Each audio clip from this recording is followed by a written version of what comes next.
Hello and welcome to December 13th. Today, a much requested video. I'm going to go through my computer and what I use. So as you can see, I have the Coolermaster HAF 932 Advanced case. It's the same as the HAF 932, only it has a black plate on the inside. That's the only difference I can see. I've added a sticker from my motherboard, which looked way cool before I stuck it down, and an N7 badge which came with the collector's edition. And I have blue cathodes on the inside. So in the top right you can see the N7 logo, and there was an Asus logo next to that. So we'll start with the top of my case. We can see the Corsair H100 cooler with custom fans. There's a switch on the top, there's a sticker with my name on it, and the power and reset buttons, as well as some fan screws which I haven't taken away. So this switch controls my cold cathodes. As cool as they look, most of the time they just stay off. So going down the front of the case, you can see it's Coolermaster HAF 932. We have 4 USB, 1 FireWire, and eSATA, as well as some ultra bright power and hard drive access lights. 2 Blu-ray drives, the top one's a reader, bottom one's a writer. Custom made TV card, you can see the video for that in the video description. 2 USB 3 sockets, and a card reader which is a little too far in. And behind this plate here, you can see my first intake fan. So now we've removed the case, we can have a look what's on the inside.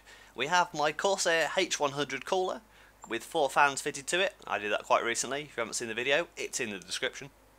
Scrolling down, we can see the rest of the Corsair H100 cooler and 16GB of also Corsair RAM. My Gainwood NVIDIA GTX 680 2GB card, a LAN card, and a USB and eSATA card above my Antec TruePower 650W power supply. So we have another fan on the bottom, that's an intake. And we have 4 terabytes of storage, divided into 2 terabyte, 1 terabyte and 1 terabyte. And of course the back of my drives.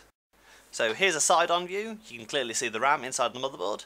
The H100 cooler covers my i7 3770K processor. And we have a 120mm fan.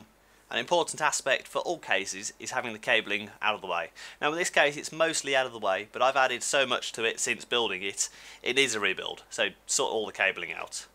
From this angle we can see my NVIDIA 680 fan. This takes air directly from this fan, which is another air inlet, so it blows it directly onto the graphics card. And next to it we have the NZXT internal USB hub.